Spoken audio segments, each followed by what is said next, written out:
Muy buenos días, compañeros. Bienvenidos a esta cuarta semana de Teoría General del Proceso. Vamos a entrar al tema del proceso jurisdiccional como tal. Ya en clases anteriores analizamos lo que es la jurisdicción, lo que es la competencia, lo que es el proceso lato sensu o en sentido amplio. Ahora vamos a entrar de lleno al proceso jurisdiccional. Vamos a comenzar con el tema del litigio. Para entender este concepto, partamos de la idea que no es un concepto esencialmente procesal, no es exclusivo del proceso. Más bien es un concepto que tiene que ver mucho con el tema social. El litigio es ese conflicto que surge entre dos personas y que se lleva ante un juez para que el juez resuelva la controversia de manera justa. Todo proceso presupone un litigio, pero no todo litigio presupone o desemboca necesariamente en un proceso. El litigio no tiene esa esencia procesal, aunque siempre sea el inicio de todo proceso. Forma parte de los fenómenos de la conflictiva social. Como ya lo refería, es el choque de fuerzas contrarias y en palabras sencillas podríamos decir que es un problema surgido entre dos partes que impacta en la sociedad y que tiene trascendencia jurídica.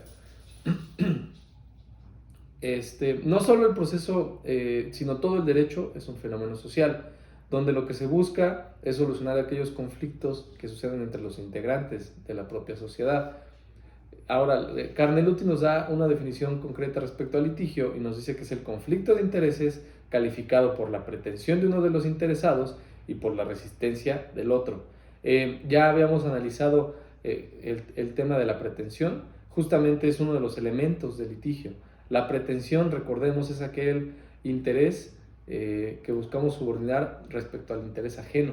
Entonces, nuestra pretensión busca estar por encima de la otra persona. Eso es el litigio, es el conflicto que existe entre dos personas por alguna relación que existiera entre una u otra. La naturaleza del litigio pues es social, trasciende la vida jurídica y para que un para que un conflicto se vuelva litigio es necesario la voluntad de alguna de las partes dentro de ese conflicto para dirimir y resolverlo ante órganos jurisdiccionales.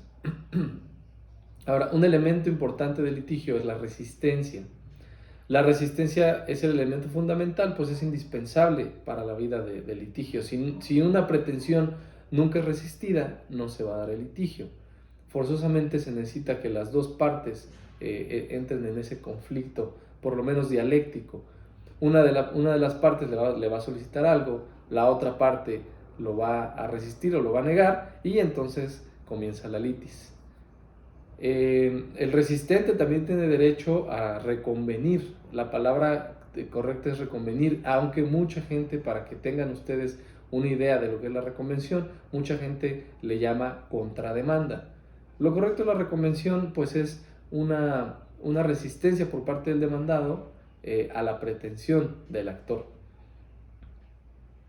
Bueno, la relación que existe y la diferencia también entre litigio y proceso es un tema un poco complicado porque igual que muchos conceptos llegan a confundirse en la práctica. Este es un poco menos complicado que el tema de la jurisdicción y la competencia. Sin embargo, sí llega a confundirse, pues el litigio es el conflicto de intereses y mucha gente llega a ver el litigio como todo el proceso. Sin embargo, el proceso es el medio de solución o de composición del litigio. De esta manera, para que exista un proceso se necesita un antecedente de litigio, porque el litigio es el contenido y el antecedente de un proceso. El litigio es el punto de partida del proceso, cuando el litigio se pone a la consideración del juez a través de la demanda.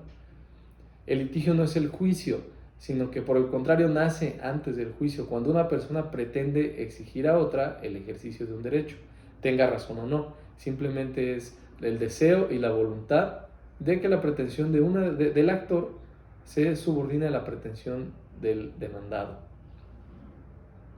Ahora, la relación existente entre litigio y proceso, ya lo habíamos indicado, es que el litigio es el comienzo, es el punto de partida.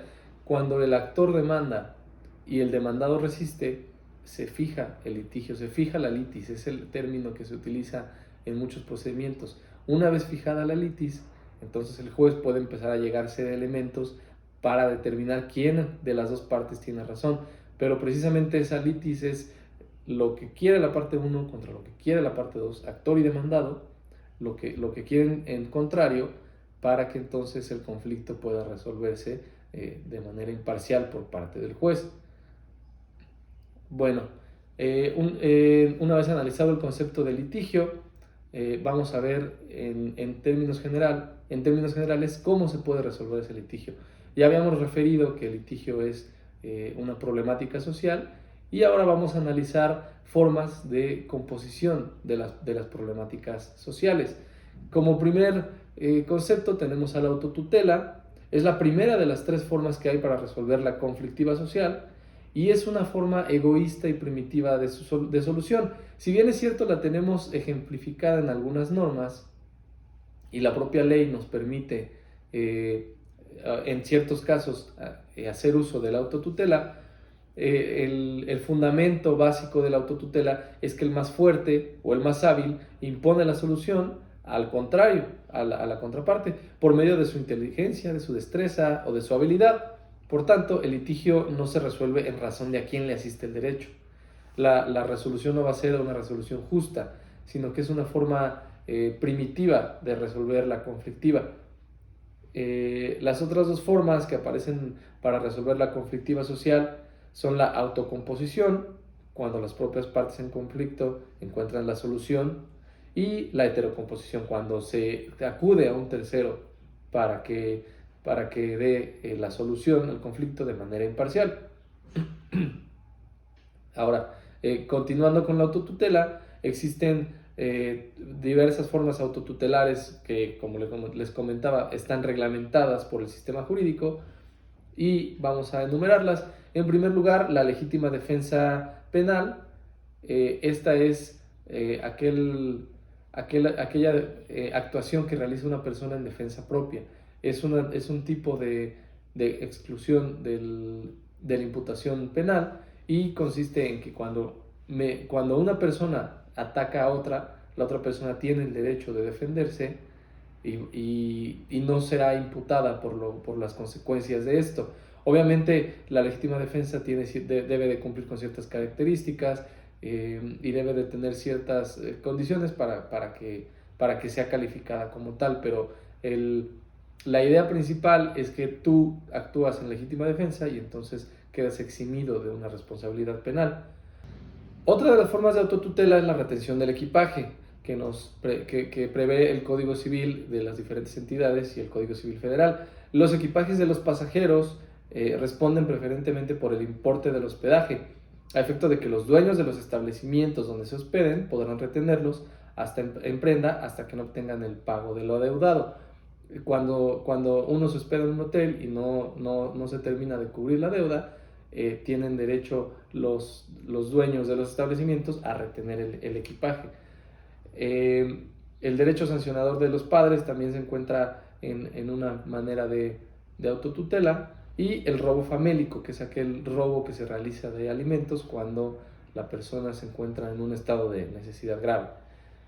Ahora, el concepto de autocomposición, como ya habíamos dicho, es otra forma de solución a los conflictos que se suscitan en sociedad, y este es cuando alguna de las dos partes, mejor dicho, llegan a la solución a efecto de terminar con el problema. Hay dos tipos de autocomposición. Es la composición unilateral o la composición bilateral. En la unilateral, una de las dos partes, mediante un acto simple, ya sea la renuncia, el desistimiento, el reconocimiento o el allanamiento, pone fin al conflicto. Y el bilateral deriva de un acto un poco más complejo denominado transacción. Tanto la renuncia como el reconocimiento, ya sea de derecho o de las pretensiones, constituyen formas autocompositivas de los conflictos de intereses, pero no necesariamente se dan en el campo de lo procesal. Pueden aparecer antes, pueden aparecer después, independientemente del proceso.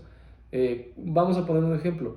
Supongamos que yo le presto 1,000 pesos a un amigo, y mi amigo no me los paga pasados 2, 3, 4 meses, y cuando yo llego a informarle que voy a presentar una demanda, para efectos de evitar problemas, me paga el dinero. De esa manera, esta persona se allana a mi pretensión es que me pague, la otra persona dice, en efecto, te tengo que pagar, y entonces el conflicto termina, ya no es necesario llegar a los tribunales.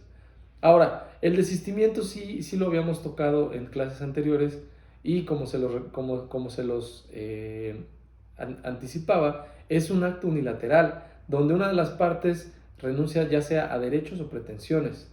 Puedes desistirte de la demanda, de la instancia o de la acción. Cuando te desistes de la acción, prácticamente estás renunciando a tu derecho. El allanamiento es una conducta o acto procesal, que fue el ejemplo que ya había puesto, que es cuando la parte demandada se somete a las pretensiones de la parte actora, donde manifiesta que la parte actora tiene razón respecto a sus pretensiones, y entonces realiza las acciones encomendadas o cede el derecho a la parte actora. El ejemplo que puse hace rato puede darse también dentro del proceso. Si yo demando a una de las partes en un juicio mercantil, donde tengo un pagaré de por medio, y el primer acto es el embargo, es el requerimiento de pago, perdón, antes del embargo, y la persona dice, efectivamente, yo le debo por este pagaré la cantidad, por decir, de 1,000 pesos, en este momento se los pago, ahí la diligencia termina, y es otra forma de concluir el proceso, y otra forma de darle solución a los conflictos. Ahora, la transacción es un negocio mediante el cual las partes pactan la solución a la controversia del litigio, y esta es una figura, o es la figura característica de la autocomposición bilateral. Las pasadas que vimos son los tipos de autocomposición unilateral, donde por parte de uno de los dos, ya sea actor o demandado, llega a la solución. En cambio aquí, ambas partes llegan a la solución mediante transacciones, mediante cesión de alguna de las pretensiones por parte del actor y alguna de las pretensiones por parte del demandado, a fin de evitar la controversia y prevenir una futura controversia. Ahora, la heterocomposición es la forma evolucionada e institucional de solución de conflictiva social, e implica la intervención de un tercero ajeno e imparcial al conflicto. La heterocomposición va a ser la forma que a nosotros en teoría general del proceso nos va a interesar más, porque precisamente el proceso jurisdiccional es una forma de heterocomposición. Las dos formas más importantes son el arbitraje y el proceso jurisdiccional. La única diferencia entre el arbitraje y el proceso jurisdiccional, pues es que el arbitraje no cuenta con jurisdicción, no cuenta con ese poder vinculante que le da el proceso a la jurisdicción. El árbitro estudia el asunto y da su opinión, ofrece la solución al conflicto, se le llama laudo a la solución que el árbitro le da al conflicto, y las partes en conflicto pactan por anticipado que se sujetarán a la opinión del dicho tercero.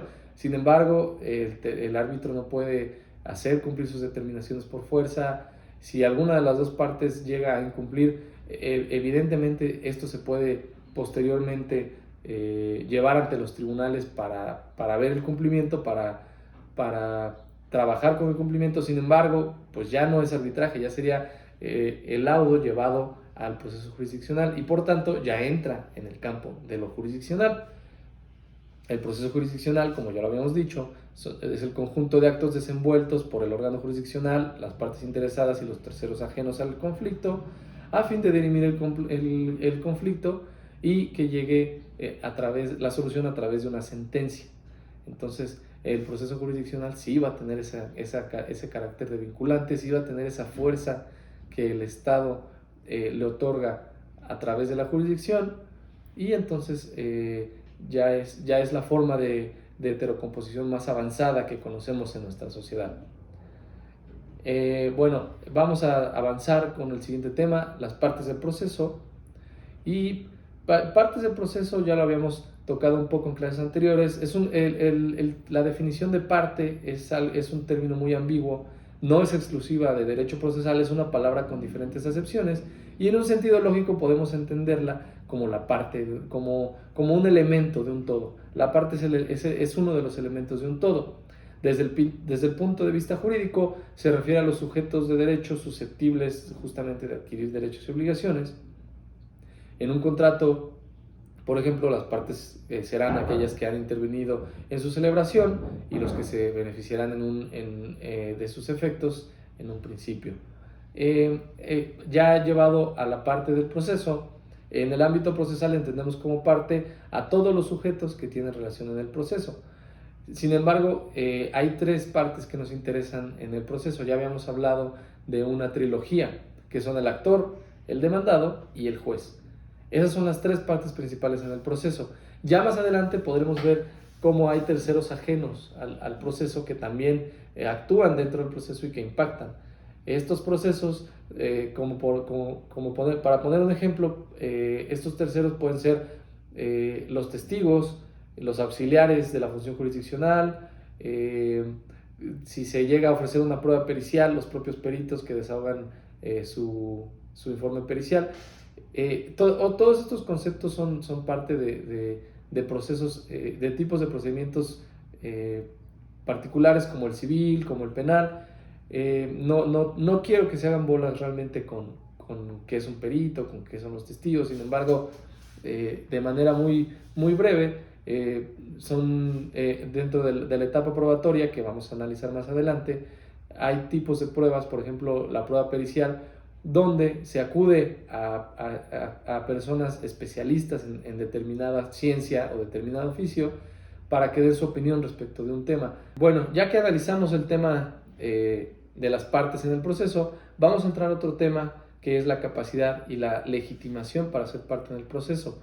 Estos dos temas también llegan a tener cierta confusión, pues hay quienes estiman que la legitimación no es más que capacidad llevada al campo procesal. Sin embargo, es un poco más complejo. La propia Corte, la Suprema Corte de Justicia de la Nación, a través de tesis y jurisprudencia, ha tratado de definir ambos conceptos, y partamos de la idea de que una persona es sujeto de derechos y obligaciones.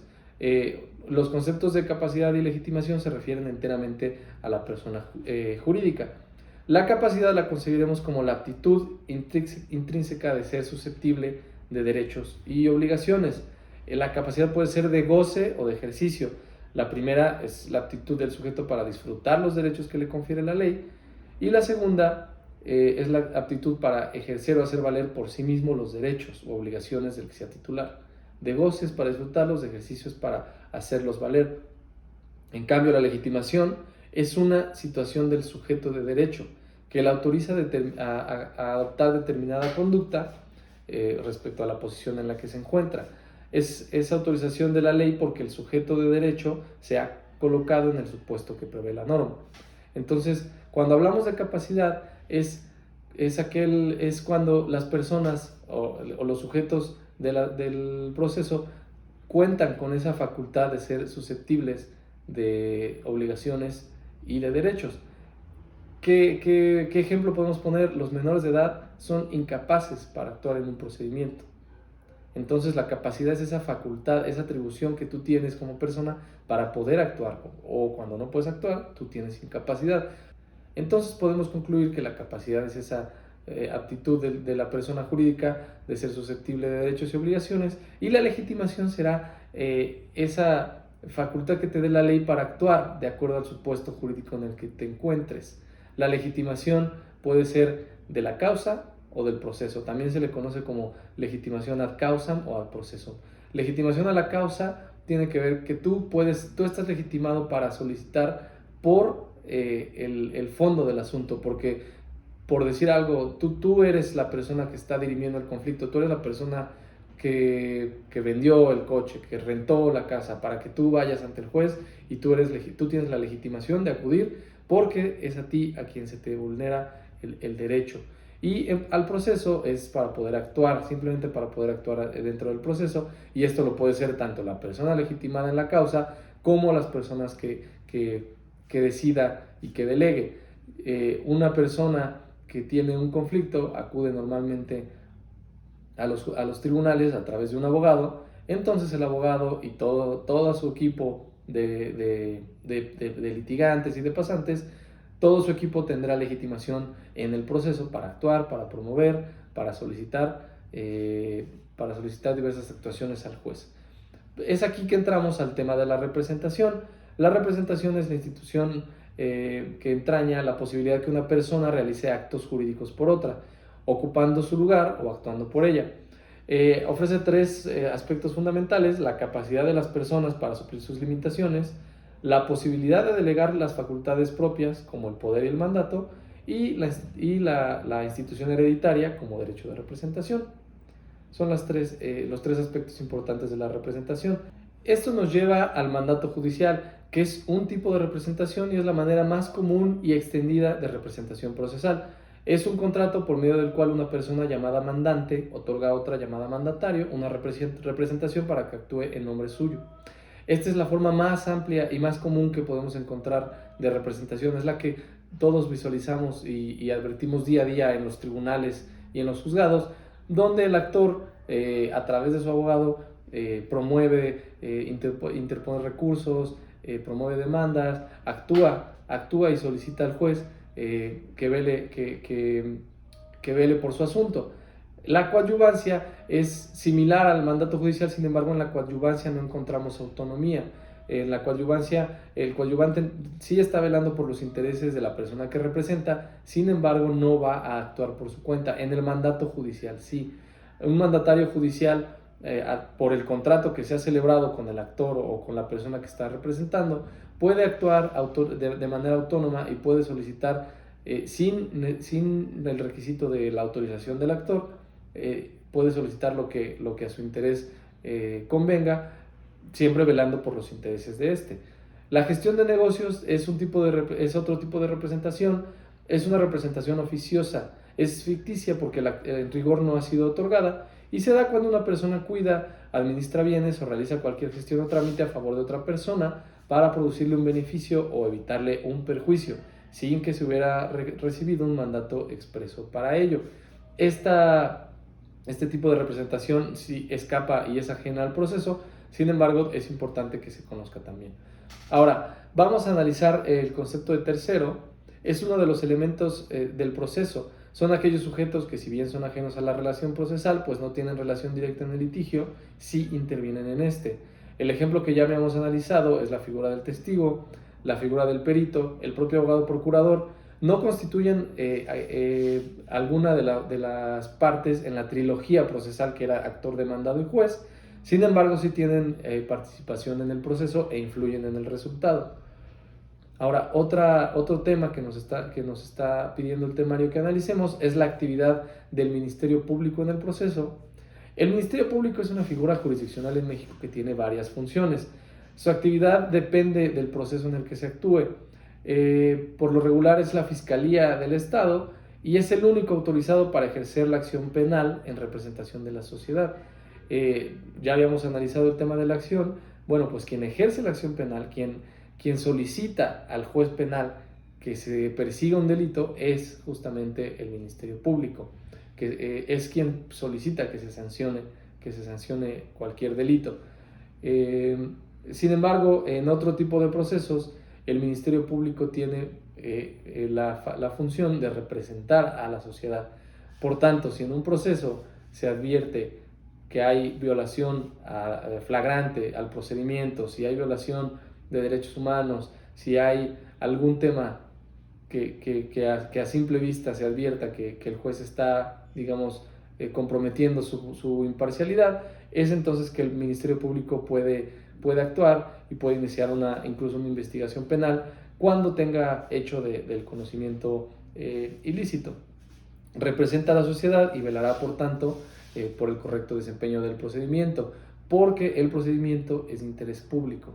¿Qué quiere decir esto? Que a toda la sociedad le interesa que todos los procedimientos se lleven conforme a la ley, por seguridad jurídica, por estabilidad en la judicatura, y es por eso que el Ministerio Público tiene entrada, por lo menos en todos los procesos penales federales y en la mayoría de procesos en los que se están dirimiendo cuestiones de orden público, como por ejemplo en el derecho familiar, que se otorguen alimentos a los menores. Son cuestiones de orden público que a toda persona, a todos los miembros de la sociedad les interesa que se realicen de manera correcta y apegada a la ley.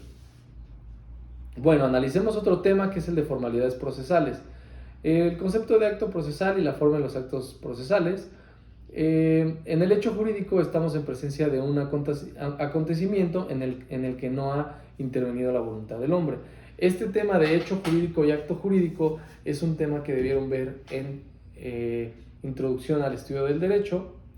Hecho jurídico, no hay intervención del hombre, pero tiene consecuencias jurídicas. En cambio, acto jurídico sí tiene la intervención del hombre. Ahora, el acto jurídico, como lo mencionaba, las consecuencias jurídicas provienen de eventos en los que interviene la voluntad del hombre, como otorgar un testamento, como gestionar un negocio, como conferir un mandato, como celebrar un contrato de arrendamiento, etc. Entonces debemos tener en cuenta que existen actos que se realizan dentro del proceso por la intervención de la voluntad del juez, por la intervención del secretario, y son todos estos actos que tienen como consecuencia la inmediata constitución, conservación, modificación o desarrollo de la relación procesal, la admisión de la demanda, el ofrecimiento de pruebas, la contestación de la demanda, el desahogo de pruebas. El desahogo de pruebas, hay algunos tipos de pruebas que se desahogan fuera del tribunal, entonces el órgano jurisdiccional tiene que mandar a su notificador, a su actuario, a desahogar diferentes tipos de diligencias, y es aquí donde estos actos procesales tienen trascendencia y pueden ser revisables. Y hay otros actos procesales que frente a esos actos procesales encontramos los hechos procesales, que sin depender de la voluntad del órgano jurisdiccional ni de las partes, tienen consecuencia jurídica en el proceso. Por ejemplo, el caso más común es la muerte de la parte demandada, que produce ya sea la extinción del proceso o muchas veces produce la suspensión del proceso hasta que tengamos la citación de herederos y los herederos actúen a nombre de la persona que murió, que como dato se le menciona o se le reconoce como el de cuyos. La persona que muere en los procesos civiles se le conoce como el de cuyos.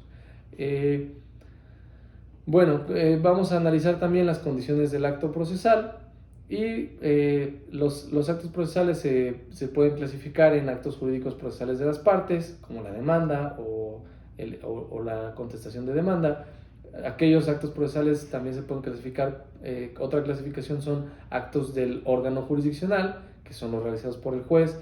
El acto procesal por antonomasia del juez es la sentencia, pero también hay decretos, hay citaciones a las partes, los requerimientos. El requerimiento es aquella petición que le realice el juez, facultada siempre por la ley, a alguna de las partes, cuando advierte que alguno de sus escritos o peticiones viene incompleta o inconclusa. Y bueno, eso fue todo por la videoclase del día de hoy. Espero que hayan quedado los temas claros. Si no, estoy a sus órdenes en la plataforma para que analicemos cualquier tipo de duda que les surja derivado del video, derivado del material. La evidencia evaluable de esta semana consistirá en un mapa mental en el que justamente me coloquen todo el concepto de litigio, me coloquen definición, me coloquen una definición propia, una definición de un autor, y que se incluyan además un ejemplo de pretensión y su resistencia, es decir, ejemplos prácticos de lo que una persona le pediría a un juez y lo que la otra persona se resistiría o se opondría. Quiero ejemplos prácticos para ver si se llegó a comprender el concepto de pretensión y de resistencia, para que son los elementos que conforman a la litis, al litigio. Entonces, el mapa mental voy a analizar y voy a calificar justamente que tengan esos ejemplos a fin de poder observar si se comprendió o no el tema. Espero que tengan muy buen inicio de semana y nos saludaremos el día jueves, viernes para el audio, y la siguiente semana con el tema 5 de Teoría General del Proceso. Muy buen día.